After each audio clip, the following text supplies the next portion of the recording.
우리 지난주 시간과 먼저 연결지어서 생각해야 될 먼저 말씀을, 오늘 본문 말씀의 주제를 생각해 보려고 하는데요. 그 지난주에 우리가 이런 얘기를 나눴습니다. 정의로운 권력자들을 돕고 그에게는 복종을 하자. 그것이 우리 그리스도인들로서의 마땅한 태도다라고 이제 말씀을 드렸다면, 오늘은 추가적으로 이런 말씀을 하고 있습니다. 이웃을 사랑함으로써 율법도 완성하자. 그러니까 세상법에 우리가 복종을 한다면 이제 교회 안으로 시선을 돌려서 이웃을 사랑하는, 주변 사람들을 사랑해서 율법도 완성해 나가자라는 것이 이제 오늘 본문 말씀의 이제 주제가 되겠습니다. 자, 그래서 8절 말씀을 먼저 한 절 말씀을 살펴볼 텐데요. 우리 함께 읽도록 하겠습니다. 서로 사랑하는 것 외에는 누구에게든지 어떤 것도 빚지지 말라. 다른 사람을 사랑하는 자는 율법을 성취하였느니라 라고 말씀하시는데요. 여러분, 여기서 이 빚지지 말라라는 그런 말씀이 나옵니다. 어제 제가 카톡을 보내면서도 이 부분을 주목해서 한번 보시자고 말씀을 드렸는데요. 빚지지 말라는 얘기를 왜 갑자기 말씀을 하셨을까요? 뭘 빚지지 말라는, 돈을 빚지지 말라는 얘기는 아닐 텐데요. 이게 무슨 말씀인가 하면, 문맥상 저 뒤에 있는 그 10절 말씀이요. 남에게 해를 끼치지 말라라는 말씀이 그 10절에 나오는데, 그 말씀과 같은 의미입니다. 그러니까 다른 사람에게 해를 끼치지 말아라. 해를 끼치는 걸 빚을 지지 말라는 거죠. 그래서 요 위에 있는 그 앞에 그 두 줄이요. 서로 사랑하는 것 외에는 누구에게든지 어떤 것도 빚지지 말라라는 것이 무슨 의미인가 하면, 서로 사랑할 때, 서로 사랑을 나눌 때, 그 경우에 따라서 누가 더 사랑하고 덜 사랑하는, 그래서 더 사랑을 내가 받기도 하고 더 사랑을 주기도 하고 이런 경우가 생기는데, 그러한 사랑의 빚은 우리가 질 수 있겠으나, 그리스도인으로 질 수 있겠으나, 남에게 해를 끼치는 빚은 절대로 져서는 안 된다 라는 의미입니다. 그러니까 남에게 해를 끼치면 안 된다라고 이제 말씀을 하고 계시고요. 그리고 그 아래에 있는 다른 사람을 사랑하는 자는 율법을 성취하였느니라라고 되어 있는데, 이게 왜 그런 것인지는, 다른 사람을 사랑하면 왜 율법을 성취하게 되는 것이냐, 이거는 저 뒤에 10절에서도 말씀하고 계시기 때문에 함께 엮어서 이따가 설명을 드리도록 하겠습니다. 자, 그래서 8절 전체 의미를 이렇게 정리할 수가 있겠는데요. 그리스도인은 사랑의 빚을 질지언정 남에게 해를 끼치는 빚을 져서는 안 된다. 그러니 다른 사람을 사랑함으로써 율법을 성취해 나가자. 그게 우리 그리스도인으로 살 일이다 라고 8절에서 말씀하고 계십니다. 자, 이어진 9절 말씀이 좀 긴데요. 우리 좀 함께 읽도록 하겠습니다. 너는 간음하지 말라. 너는 살인하지 말라. 너는 도둑질하지 말라. 너는 거짓 증언하지 말라. 너는 탐내지 말라 한 것과 어떤 다른 명령이 있을지라도 그것은 너는 내 이웃을 내 자신과 같이 사랑하라 하신 이 말씀 안에 간략하게 들어있느니라 라고 말씀하십니다. 그래서 이 반을 잘라서 우리가 살펴볼 텐데요. 이 앞에 있는 이 세 줄의 이 말씀이 보시면 아시겠지만 10계명 중에 6계명서부터 10계명에 해당되는 그 말씀입니다.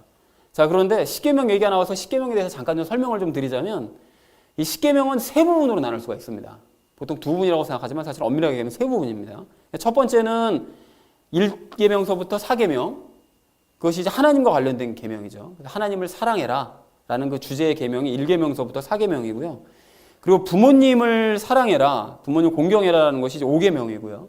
그리고 나머지 6계명서부터 10계명까지가 이웃사랑에 대해서 말씀을 하고 계십니다. 그러면 왜 부모님 사랑을 따로 떼서 말씀을 했는가 하면, 부모님은 하나님과 또 다른 타인의 중간적인 존재쯤이라고 볼 수가 있기 때문에 부모님 사랑을 별도로 따로 말씀하시고, 이웃사랑은 6계명서부터 10계명까지 말씀하고 계신다는 거죠. 근데 보통은 이것을 이제 두 부분으로 크게 이제 분류를 해서 어떻게 분류를 하는가 하면, 앞에 있는 1계명서부터 4계명은 하나님에 대한 사랑, 또 부모님을 포함한 이웃사랑은 5계명서부터 10계명까지 사랑. 그래서 10계명은 크게 두 부분, 하나님을 사랑하고 내 이웃을 사랑하는 그 두 계명으로 이제 나눌 수가 있죠. 그런데 예수님께서는 이 두 가지 그 계명도 합쳐서 너희는 서로 사랑해라 라는 그냥 한 계명으로 확 줄여버렸습니다. 그리고 세 계명을 이제 주셨는데, 이게 왜, 여기 보시면 서로 사랑하라는 거는 이웃끼리 서로 사랑을 나누라는 거잖아요. 그러면 하나님 사랑을 빠져 있단 말이죠. 그럼 왜 이거 하나님 사랑을 빼셨을까라고 생각할 수 있는데, 이유가 있습니다. 하나님 사랑을 빼신 이유는 예수님과 연합한 사람은 하나님을 사랑할 수밖에 없기 때문에 그래요. 하나님이 내 안에 들어오셔서 그분을 사랑할 수밖에 없기 때문에 하나님은 당연히 사랑하는 것이므로 빼고 이제 서로 사랑하라는 것에 이제 초점을 맞추신 거죠. 그렇게 하나님과 이제 나누는 그 사랑을 가지고, 그 사랑 가지고 남들과 서로, 너희가 서로 이제 사랑하라 하면서 살아가라 라고 이제 그 세 계명을 주셨다라는 것이죠. 자, 그래서 이렇게 서로 사랑하는 사람들, 그 세 계명을 가지고 서로 사랑을 나누는 사람들은 10계명에 있는 이 서로 사랑하는 뒤에 있는 이웃 사랑의 이 계명들을 당연히 지킬 수밖에 없습니다. 서로 사랑하는데 가늠할 리는 없잖아요. 서로 사랑하는데 살인할 리는 없을 거고요. 그렇기 때문에 서로 사랑하는 이 계명을 지키는 사람들은 이 계명들은 당연히 지킬 수밖에 없다라고 이제 말씀을 하고 계시고, 또 9절의 그 뒷부분 말씀, 어떤 다른 명령들, 그러니까 십계명에서 말씀하시는 그 후반부 명령들 빼고 다른 율법의 명령들도 서로 사랑만 할 수만 있다면 그러면 모든 것들을 다 지켜낼 수 있다라고 이제 말씀을 하십니다. 자, 그런데 여기서 한 가지 좀 주목하실 것이, 너는 내 이웃을 내 자신과 같이 사랑하라. 그것만 우리가 기억하고 실제 실행을 하면 모든 계명들을, 명령들을 다 지킬 수는 있는데, 때로 이런 질문을 할 수가 있잖아요. 나 자신을 사랑하지 않는 사람은 어떻게 되는 거죠? 라고 생각하는 경우가, 예전에 그런 질문을 한번 받아본 적이 있어서요. 그럼 그런 사람은 어떻게 하느냐? 라고 질문할 수 있는데, 그것이 자기를 사랑하지 않을 수 없습니다. 그리스도인은. 왜 그런가 하면, 예수님과 연합해서 하나님을 사랑하는 사람은 하나님께서 나 자신을 사랑하시기 때문에 사랑하시는 나 자신을 사랑할 수밖에 없어요. 그러니까 하나님과 연합하지 않은 사람은 나를 미워하고 뭐 나에게 맨날 실망하고 나를 그렇게 할 수 있지만, 하나님과 연합한 사람은 하나님의 사랑을 받기 때문에 나 자신을 사랑하지 않을 수 없다는 것이죠. 자, 그래서 어쨌든 그렇게 사랑할 수밖에 없는데, 그리고 그렇게 하나님께 받는 사랑과 자신을 사랑하는 그 마음을 가지고 이웃을 사랑할 수밖에 없는, 그래서 이웃을 그렇게 사랑하게 되면 어떤 명령도 지킬 수밖에 없는 이제 그런 상태다라는 것을 말씀하고 있습니다. 자, 그래서 9절 말씀을 정리하면 이렇게 정리를 해볼 수가 있겠는데요. 6계명서부터 10계명을 포함한 다른 어떠한 명령도 내 이웃을 내 자신과 같이 사랑하라는 말씀을 기억하고 행한다면 지켜낼 수 있다. 그럼 어떻게 구체적으로 지켜낼 수 있는 것이냐? 이것은 제가 이따가 적용 시간에 따로 별도로 말씀을 드리도록 그렇게 하겠습니다. 자, 그리고 마지막 이제 10절 말씀을 우리가 함께 읽을 텐데요. 함께 읽도록 하겠습니다.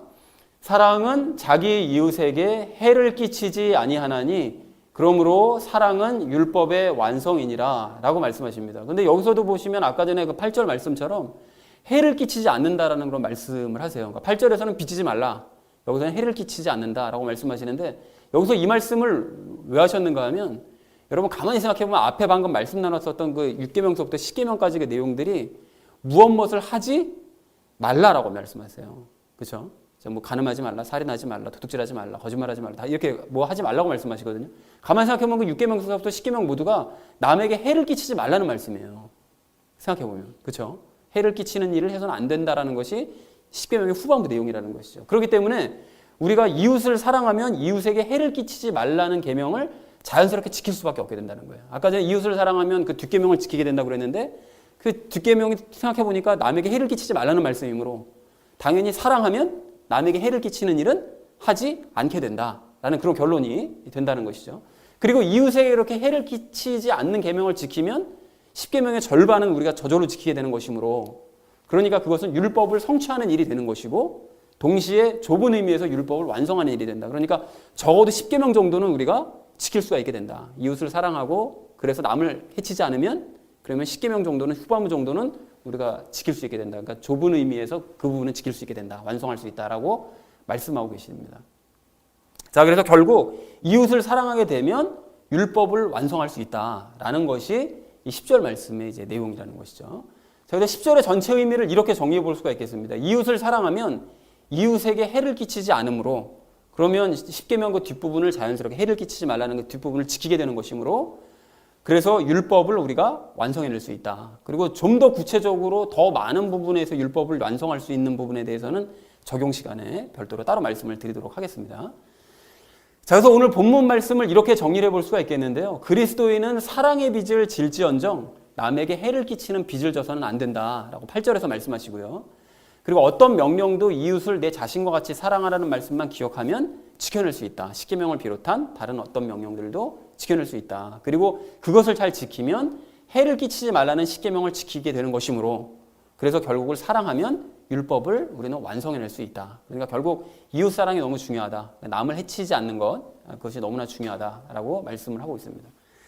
제가 결론을 이렇게 결론 지어 볼 수가 있겠는데요. 이웃을 나 자신과 같이 사랑을 함으로써 우리가 계명들을 지켜내고 율법도 완성하자라는 것이 오늘 본문 전체 말씀의 내용이 되겠습니다. 여러분 이해들이 되셨죠? 전체적인 맥락이. 자, 그래서 이해가 되셨다면 이제 오늘 나머지 부분들은 이제 삶에 적용을 해가면서 이야기를 나누도록 하겠습니다.